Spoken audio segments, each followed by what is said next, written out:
السلام عليكم، كنتمنى تكونوا على خير. اليوم ان شاء الله قصه جديده كنتمنى تعجبكم.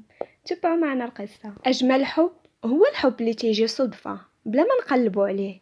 هاد الحب تيستمر بعض المرات الى الابد. قصتنا اليوم قصه ديال واحد البنت مات والديها بزوج في واحد الحادث رهيب. كانت في عمرها 16 عام، ما قدرش تحمل الخبر. دوزت أزمة كبيرة، عاد بدات تستوعب باللي والديها ما بقوش معاها. بعد الموت ديالهم بانوا بزاف ديال المشاكل. اولها الدار اللي كانت مازال ما مخلصاش واللي حجزات عليها البنكه ودارت لها 10 المليون. بانوا ماليها حيت باها السي عبد القادر كان قمار، فلوسه كلها مشات ليه في التقمار والسكره. الدار دارها من بعد ما زيراتو ماماها لالا كلثوم الله يرحمهم، ولكن من بعد ما تتوقف من الوظيفه تطالب البنكه بفلوسها اولا تحجز ليك الدار وترد ليك اللي خلصتي، مع بزاف ديال الاقتطاعات. لقات راسها في الزنقه، حتى الفلوس اللي ردوا ليها البنكه تكلف بها عمها، رد بها الديون ديال باها واللي بقى كان مصروف ديالها، حيت ما يمكنش تعيش بلا ما تخلص. بقات ريهام تتلاوح من عند عمها لعند خالتها لعند خالها، كل مرة فين وكل مرة تتهز شنطتها في نصاصات الليل وتخرج. المرة الأولى خرجت من عند عمها من بعد ما سالت الفلوس ديالها، بدات تقول مرات عمها لراجلها: هاد خيتها تبقى جالسة ليا هنا، لا خدمة لا والو، مضيعة سعد بناتك اللي جات يسول غير فيها، وانا بناتي ما كاين ليه يسول فيهم. شوف يا هي يا انا في هاد الدار. سمعت ريهام كلشي حيت مرات عمها كانت قاصده تسمع ليها الهضره. جمعت ريهام حوايجها وخرجت في داك الليل، مشات عند خالتها تتبكي. خالتها من النهار الاول تتقول لها اجي تسكني معايا، هي خدامه وساكنه غير هي وراجلها. دخلت ريهام عنقاتها خالتها وعاودات لها على كل شيء. بقات فيها وقالت لها ما تبقيش تمشي لتما، انا خالتك وبحال امك، ربي ما عطانيش الاولاد، انتي هي بنتي. بصراحه خالتها كانت تتعاملها معامله خاصه، كانت حنينه مسكينه واخا ربي ما رزقهاش الاولاد.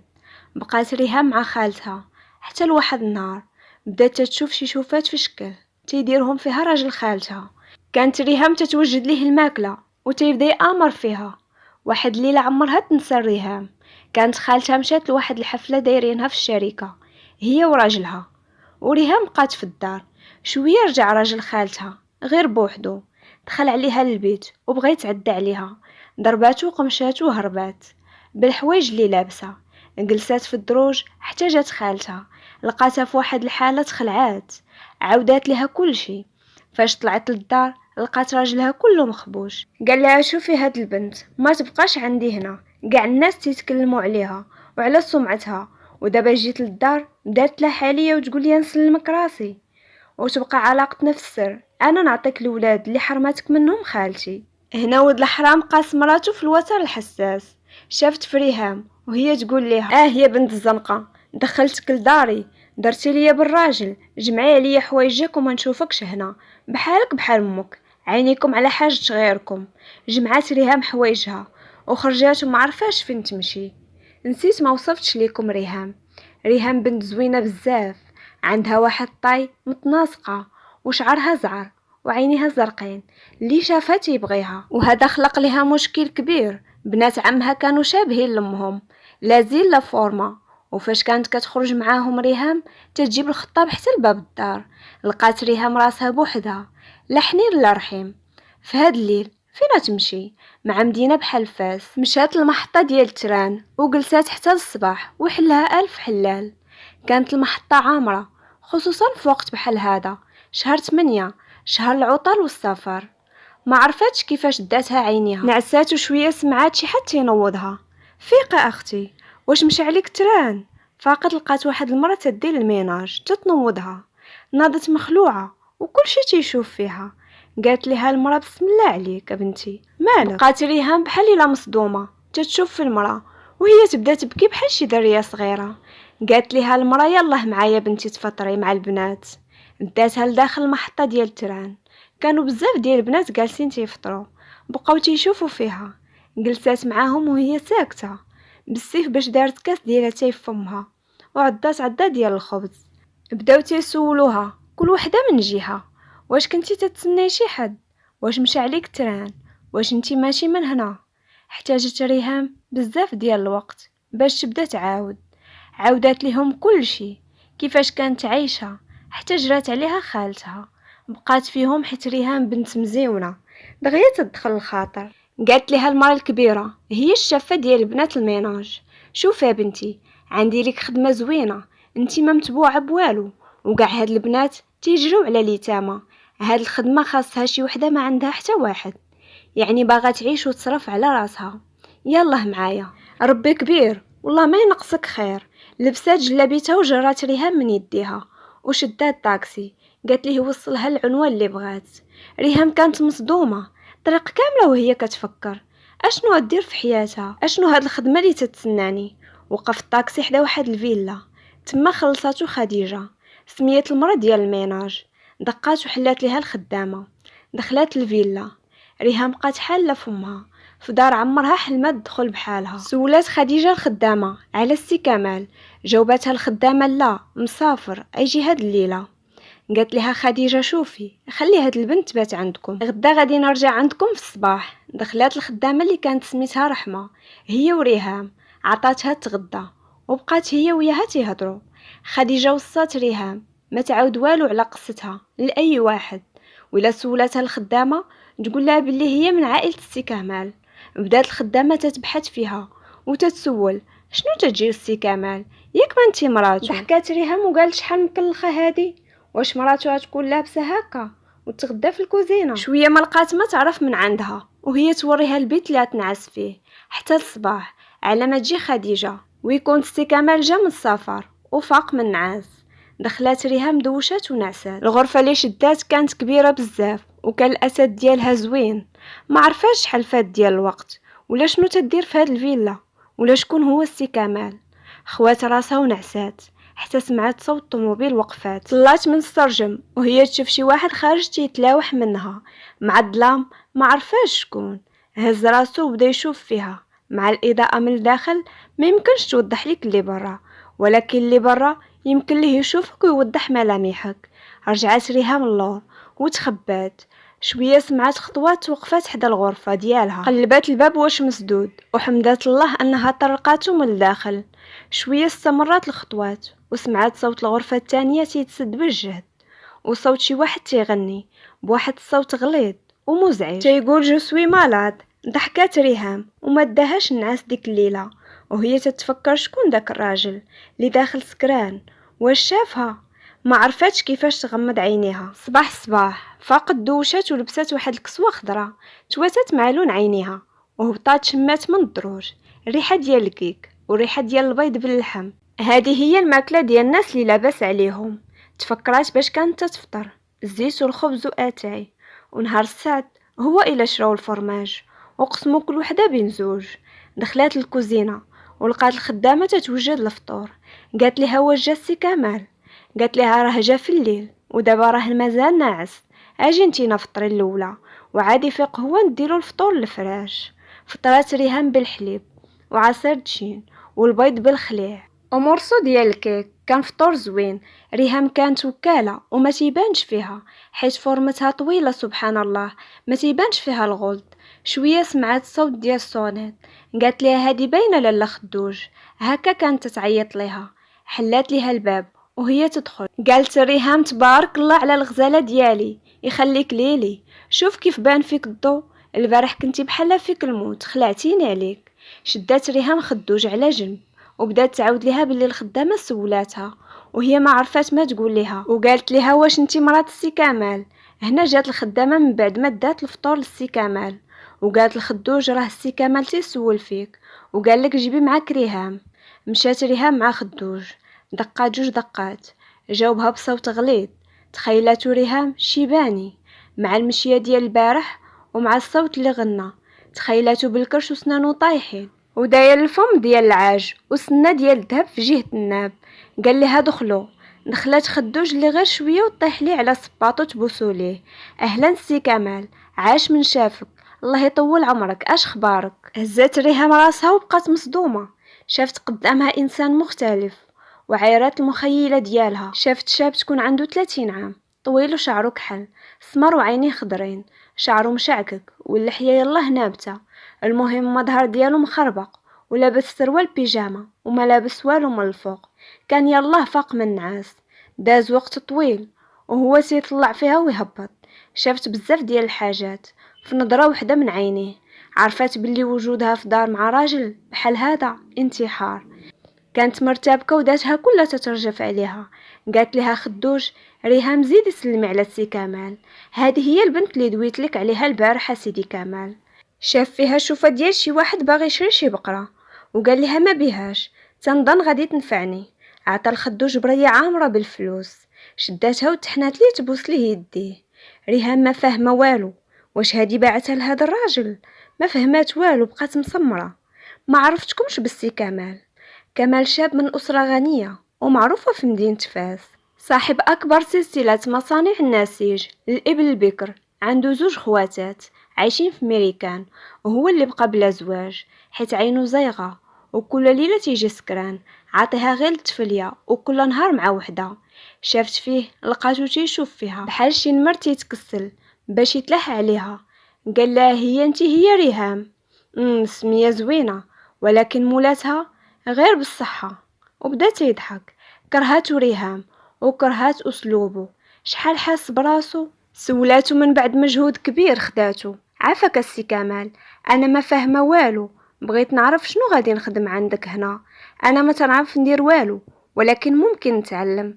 انا بغيت نعيش بالحلال وصافي. شاف فيها واثر فيه كلامها.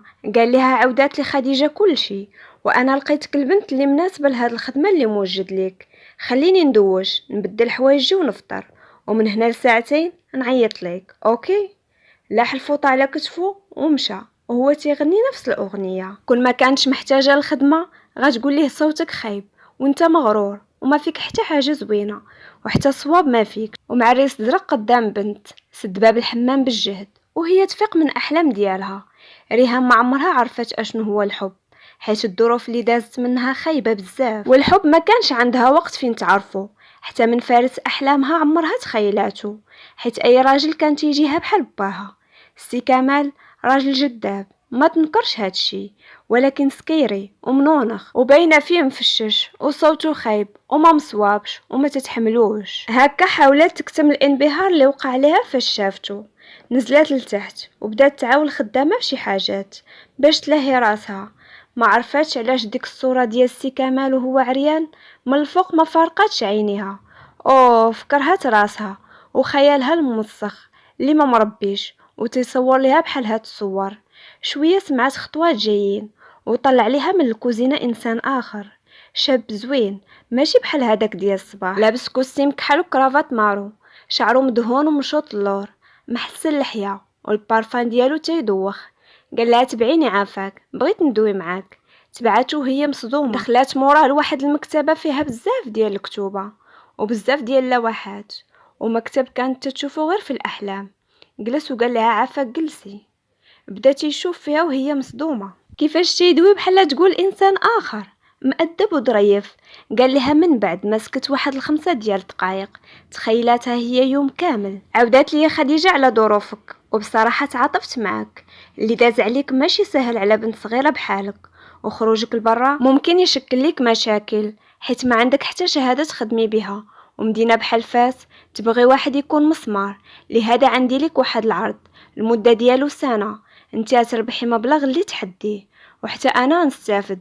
حلات ريهام فمها وبدات توعى: واش تتقصد انني نكون معاك؟ شوف سيدي، انا ما عندي حد، ولكن عندي الله وبشرفي الحمد لله. ما نقدرش ندير حاجه بحال هادشي. ضحك هو حتى بانو دراسو وقال لها: والله لا نسى نص عقل. واش سمعتي حتى التالي ولا عزيز عليك الطيري؟ سمعيني، تقدري تكوني سمعتي عليا بزاف ديال الحاجات، ولكن انا بغيتك تكوني مراتي. طاحت هاد الكلمه فوق راس ريهام بحال الصاعقه. واش تيدوي بصح؟ قال لي: نفهمك، انا معروف عليا سمعتي خايبه، هادشي ماشي كله بصح. عندي مشكل مع دارنا وخصوصا الوالده ديالتي، بغات تزوجني باي طريقه. الوالد ديالي الله يرحمه كتب وصيه اني ناخذ كل شيء، ولكن بشرط نكون مزوج. انا باش نحقق ليه رغبته خاصني نتزوج ونوفي بشرط الوصيه، ومن بعد سنه من بعد ما يكملوا الاجراءات نطلقوا وتاخدي الثمن اللي غادي نتفقوا عليه، ومريضنا ما عنده باس. هكا تبقاي معززة مكرمة عندي، ومن بعد عام غتكوني ربحتي مبلغ ديري به مشروع وتبداي حياتك. بقات ريهام مصدومة، قال لها إلا وافقتي اليوم نديرو العقد وغدا نمشيو لعند الوالدة لكازا باش تعرف على مرات ولدها، حيت قلت لها راني تزوجت. دابا فكري وشد الشيك وبدا يعمر. شحال يكفيك؟ 10 مليون؟ 20 مليون؟ حلات ريهام فمها وبقات مصدومة. 20 مليون في عام؟ فكرات ولقات بلي ما عندها حتى حل من غير انها توافق. وافقات مقابل 20 مليون. المهم قال لها اعطيني لاكارت ديالك وفي العشية يجي العدول باش نديرو العقد. كمال كان عنده المعارف، اكيد دغيا غيوجد كل شيء. المهم قال لها راه شويه غادي نخرج وغادي يوصلوك واحد السيكان فيهم كل شيء اللي غادي تحتاجيه، حيت الليله غادي نسافروا لكازا. نتمنى ندوزو هاد العام بلا مشاكل. شدات الشيك في يديها واللي ما يمكن تصرفو حتى دوز عام من تاريخ اليوم. المهم شويه جابت لها الخدامه شيميكات فيهم بزاف ديال الحوايج، صبابط وسيكان وكساوي وحتى الملابس الداخليه. بدات تلبس وتبدل بحال شي بنيته فرحانه بحوايج العيد. المهم جمعات الحوايج في الشنطه وبدلات، ما نساهاش ليها حتى الشنطه، الماكياج، البارفان، كل شيء رد ليه البال. المهم داز الوقت وريهام تفكيرها مبلوكي. اشنو هاد المخاطره دايره؟ واش حماقت؟ ولكن عرض بحال هذا مستحيل ترفضه. المهم داز كل شيء، ما فاقت من الحلمه حتى لقات راسها في الطوموبيل شادين طريق لكازا مع راجلها. طريق كامله وهو ساكت. شويه جبد من جيبو خاتم الزواج كله مرصع بالالماس وداروا لها في يديها. بقات تشوف في الخاتم، شويه نزلات من عينيها دمعه. تمنات كون كان هادشي بصح وهذا راجلها ديال بصح. المهم طريق كامله هو كيوصي فيها. شوفي تلاقينا في واحد الحفله ديال الشركه وانتي من اسره عريقه في فاس، والديك ماتوا وتربيتي مع جداك اللي ماتت حتى هي. راه الوالده عندي فيها بزاف ديال الاسئله. المهم وصلوا لكازا، دخلوا لواحد الفيرما كبيره فيها كل ما يتمنى وما يتشهى الانسان، حتى من الخيل والكسيبه والدجاج والطوس والنعام والحمام. وصلوا تكلفوا الخدامه بتوصيل الشوانط. قال لها سيمانه وغادي نرجعوا لدارنا. دخلت معاه. كانت الحاجه باتو المراه كبيره، شعرها ابيض ودايره نظارات. كانت واخا مسكينه زحافه ولكن مهتمه براسها وبمنظرها. منين مات راجلها وقع ليها هاد المشكل. بناتها كلهم على برا ومقابلها غير واحد المراه اللي هي بمثابه الام الثانيه لكمال. دخلوا باس يد الوالده ديالو وحتى ريهام حنات على يديها وباسها وقالت لها الحاجه تبارك الله على مرات ولدي، اجي عنقيني. كانت ظريفه ومتواضعه وحسات ريهام باحساس زوين جهتها. حساتها بحال الا امها الله يرحمها. تعرفوا على بعضياتهم. اما كمال خرج الطوموبيل ما جا حتى داز العشاء.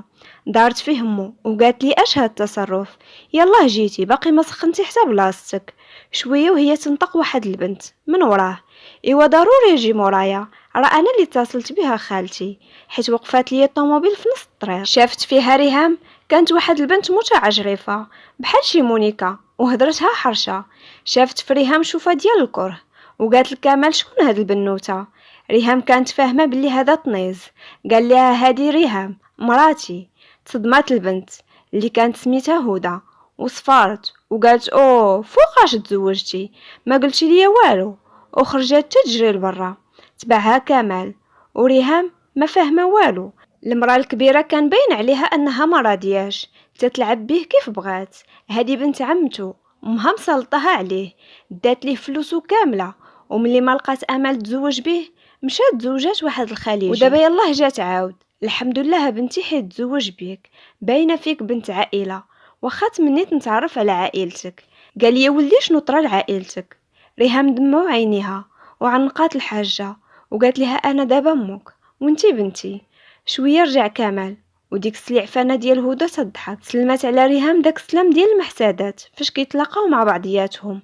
بقاو تيهضروا وريهام استأذنت تمشي ترتاح وراتها الخدامه الغرفه ديالهم. دخلات البيت دوشات وبدلات حوايجها. كان ماريو في حوايجها وحتى حوايجو هو، دليل على انه غادي يبات معاها في نفس الغرفه. نعسات ريهام من بعد ما خدات دوش دافي. نعسات وشويه سمعت الباب تحلات. كانت دايخه بالنعاس ما عرفاتش راسها واش تتحلم ولا بصح. شافته قدامها. رجعت نعسات حيت كانت تتحس بحال تتحلم. الصباح فاقت بكري حيت الجو ديال الباديه تيفيق بكري. شافت حداها ما كاينش الاثر ديالو انه كان ناعس حداها. بدلات حوايجها ولبست كسوه موف وجمعات شعرها الفوق. نزلات باست يد الحاجه وسولاتها على كمال. قالت لها راه خرج بكري، قال لي كيدي ديك الزرقه ديال بنت عمتو تشري شي تخربيق. ريهام حسات بشويه ديال الغيره وقلبها تعصر، ولكن كانت عارفه بلي هادشي اللي تتعيشو غير كدبه وما خاصهاش تحس هكا، حيت من بعد عام غتكون ماشي هنا وغتكون في يديها مبلغ ديال 20 مليون. هو ماشي شي حاجه بالمقارنه مع الثروه ديالو، ولكن بالنسبه لوحده فقيره راه ثروه كبيره تبدا بها حياتها. قررت انها تستمتع بالجو وتشوف الطبيعه. فطرات وخرجت تدور في الفيرما ديالهم. كان كل شي زوين. بدات تتقطع في التفاح والنقاص والعنب ومشات تحت واحد الكرمه. بقات تتفكر حتى داتها عينيها. المهم ما ضرباتها الفيقه غير على صوت واحد الكلب تينبح. ناضت مخلوعه وبدات تتغوت وتجري والكلب وراها وهي كتقول عتق الروح وعباد الله. قال لك بنت عائله عريقه في فاس تتغوت هكا. بدات تجري والكلب تابعها وهي تطيح وتولي تنوض.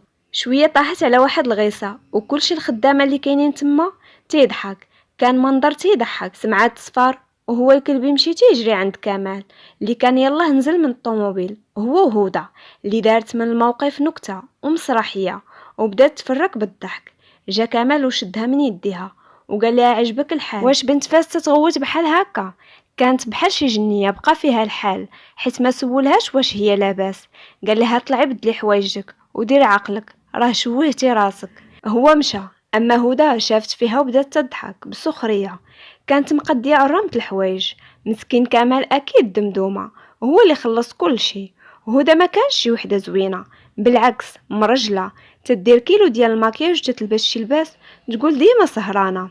في وقيته ديال الغدا بدات هدى تتعاود الحاجه اشطره بحال الا تتعاود فيلم تفرجات فيه. كمال تيضحك وقال لها بحال عمرك شتي شي كلب. غرسات شوكه في الفيلي ديال اللحم وقالت في خاطرها لا شفت وتزوجت به. بداو شادين فيها حتى الحاجه ضحكات حيت المنظر ديال ريهام كان تيضحك. شعرها مشعكك وحوايجها مسخين. حمدات الله ان الحاجه بدلت الموضوع وقالت لولدها راه اتصل بيك صلاح وقال لك راه ما جيت عشا عندنا اليوم حيت عنده شي حاجه خاصه بالخدمه. قال لها كمال في اخباري، المهم انا نمشي نوصل هدى المطار ونرجع. سلمات هدى على مرات خالها وشيرات ريهام وقالت لها باي باي الخوافه. ريهام حسات بالقهره وما كرهاش تنتفهم من هذوك جوج زغبات اللي تتحير بهم. تبعت ريهام راجلها لبيت النعاس حيت مشى يبدل حوايجو وبدات تجمع في حوايجها وهو يسولها اشنو تديري؟ قالت لي غنمشي في حالي من هنا، انا وليت ضحكه وانت زي لديك خيتي فيه، على الاقل احترمني غير بالعاني. وبداو الدموع تينزلوا ليها. بقات فيه بزاف. قرب ليها ومسح دموعها وبدا تيدوز يدو على شعرها ويسكتها. ما عرفاش اش يوقع. عنقها وزير عليها حتى حسات بضلوعها طرطقو بين يديه.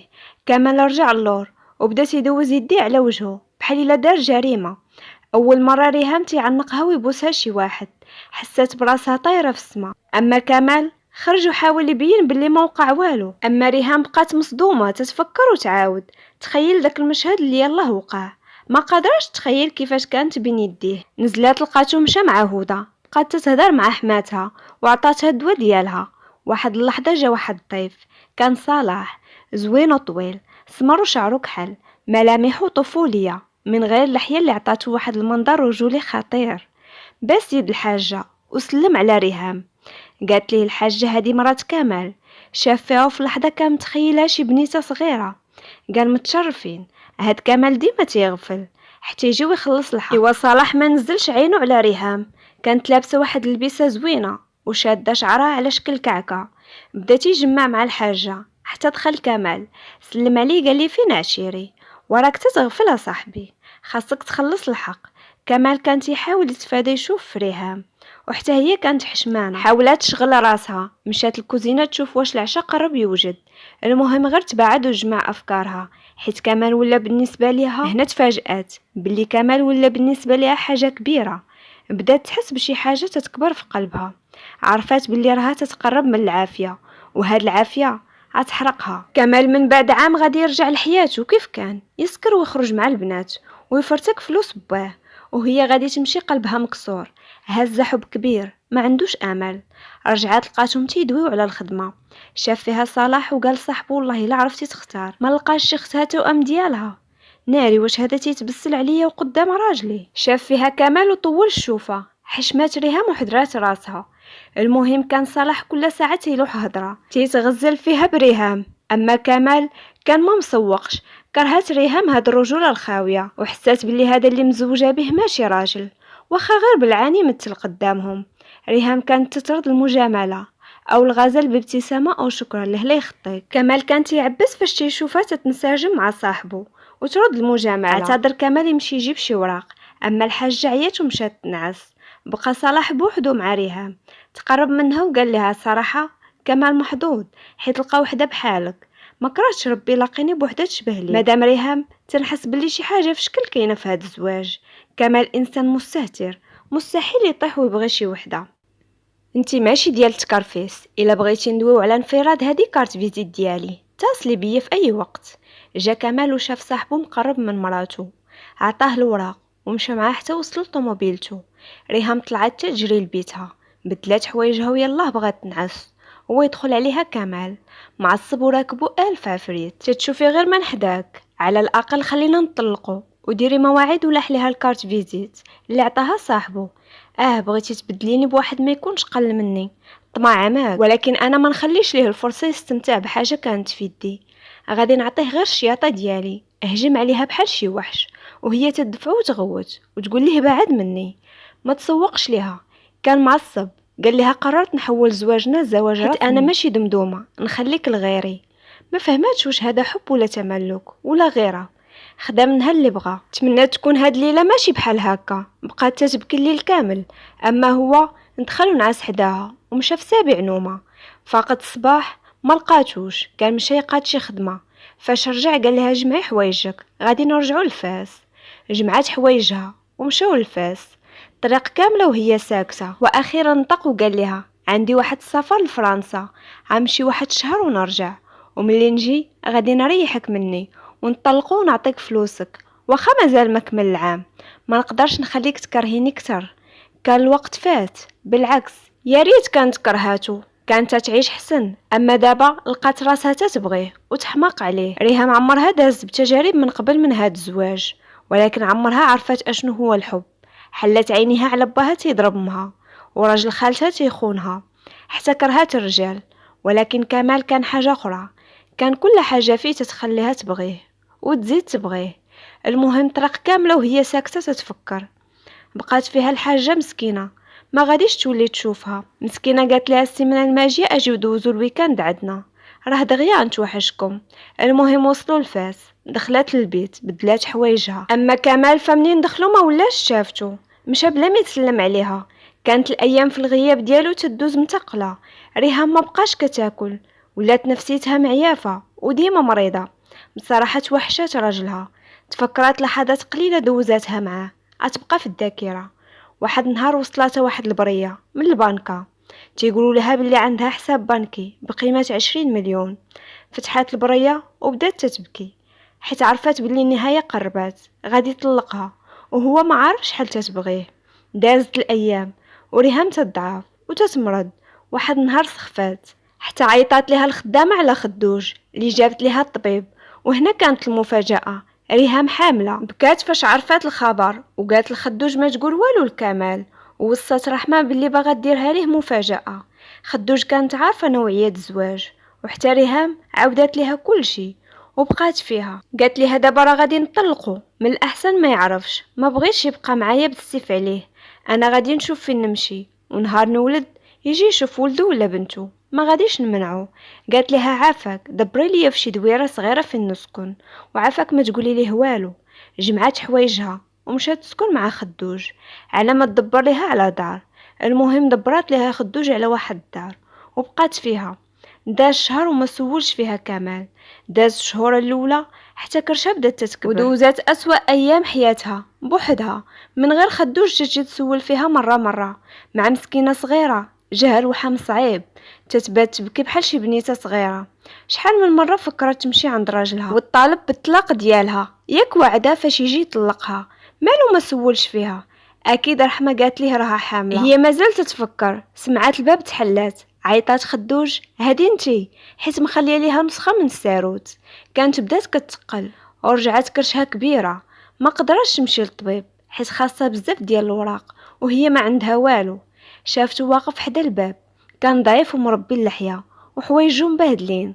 بقات تشوف فيه وهو تيشوف فيها، بقات فيه عذبها وخلاها دوزات هاد العذاب بوحدها. ما كانش معاها فاش كانت كتشهى شحال من حاجه، ما كانش معاها فاش كانت تشدها التقيه وفاش تتوجعها كرشها، وحتى فاش بدا الجنين يتحرك في كرشها ما كانش معاها. ودابا جاي اكيد باش يطلقها حيت ما قدرش يتحمل انه مربوط معاها مع وحده ما تيبغيهاش. هكذا بدات تفكر، اما هو بقى ساكت وجا وجلس حداها وحط راسو على كرشها وبدا يسمع. شد يديها وقال لها انا تعطلت بزاف باش نجي، كان خاصني نكون معاك في اول لحظات الوحم. انا كان عندي بزاف ديال الحوايج في اخبارك، الوالده ديالي ماتت والمصانع كانت غادي تمشي من يدي حيت صاحبي كان محتال وكان تيحاول يغرقني، تيبيع موديلات المصنع للشينوا وتيضربوا ليا البياس. عرفتي دازت عليا ايام في الجحيم وانا كل نهار تنفكر باللي مراتي بوحدها وتتقاسي. كان خاصني نوقف على رجلي عاد نجي ونردك لدارك، انتي اللي بقيتي ليا في هاد الدنيا. ما بقاتش عندي الوالده، ما بقى عندي حتى واحد. ما قدرتش نتحمل هادشي اللي درت فيك، كنت انسان اناني، ربطتك معايا وخليتك واحله. انا انسان ما مزيانش، من نهار عرفتيني وانتي معذبه دخلت لحياتك ورونتها كتر ما كانت مرونه. عرفتي نهار شفتك كنت ناوي نعرفك على الوالده ديالي وصافي، ما كانتش عندي فكره ديال الزواج، ولكن فاش شفتك قلت مستحيل نخليك وعرضت عليك العرض ديال الزواج لمده سنه. كنت بغيت نعطي راسي فرصه نتعرف عليك كتر، وفاش مشينا للفيرما بديت نشوفك قدامي مره كامله، ماشي ديك الطفله الصغيره اللي جات الفيلا نهار الاول. بديت نحس بزاف ديال الاحاسيس، خصوصا نهار شفتك وسمعت اشنو كان تيقول لك هذاك الشماته ديال صلاح وانتي كنتي زايده له فيه. حسيت بالغيره، بغيتك تكوني ليا وديالي. هادشي علاش تصرفت معاك هكذاك، كان خاصني نعطيك وقت باش تبغيني. حسيت بالغيره وبغيتك تكوني ليا وديالي. هادشي علاش تصرفت معاك هكذاك، كان خاصني نعطيك وقت باش تبغيني. ولكن فاش قلتي انك تتكرهيني حسيت براسي انسان اناني وبلي ظلمتك، وكنت مقرر انني نطلقك. قررت نسافر ونعطيك وقت ونعطي راسي وقت، ما قدرتش. توحشتك، رجعت لقيت الوالده ديالي تزاد عليها الحال، ولقيت صاحبي بغى يغرقني، ما عرفت ما ندير. حتى مراتي اللي كان خاصني نفرح اني نولي اب ما لقيتهاش وما لقيتش الوقت باش نجي عندها. ودابا جيت عندك هنا. كمال شد يديها وقال لها بغيتك تسامحيني ونحولوا زواجنا لزواج ابدي، حيت ما نقدرش نعيش بلا بيك ولا بلا ولدنا ولا بنتنا. ريهام بكات من الفرحه، اخيرا رجع ليها الامل. ما كانش تظن انه يجي يوم وتسمع كلام بحال هذا من عند اروع رجل في الدنيا. بقى فيها مسكين، دوز هادشي كله وهي ما كيناش معاه. عنقاتو وقالت ليه بغيتي نرجع معاك ومازال ما قلتي لي تنبغيك وتنحماق عليك. ضحك كمال وقال لها الا لا تنبغيك وتنحماق عليك. قالت لي وهدى؟ قال لها هدى انسانه ماديه ما تصلحش ليا، وزيدون انا دابا راجل مزوج وعندي ولادي خاصني نهتم بيهم. ضحكات ريهام وقالت ليه نتفقوا من دابا على ولد هادشي وما نوليش نزيد، راه اللي داز عليا ربي اللي عالم به. قال لها كمال ايوا حتى لتما ونشوفوا، المهم عندي هي صحتك. دابا شنو، ترجعي معايا ولا نجربوا شهر العسل في هاد الدار الصغيره؟ ضحكات ريهام وعنقات وقالت له اي بلاصه معاك جنه. اخيرا ريهام تحول زواجها الزواج حقيقي، ومن بعد كاع المشاكل اللي دازت عليها لقات راجل غادي يديرها في عينيه ويحميها ويعوضها حرمان من والديها، وحتى هي تعوضو حرمانه من كل شيء. كتكون هذه هي النهايه ديال القصه ديال اليوم. كنتمنى تكون عجباتكم، تنقول لكم فرجه ممتعه ونتلاقى معكم ان شاء الله في قصه جديده. مع السلامه.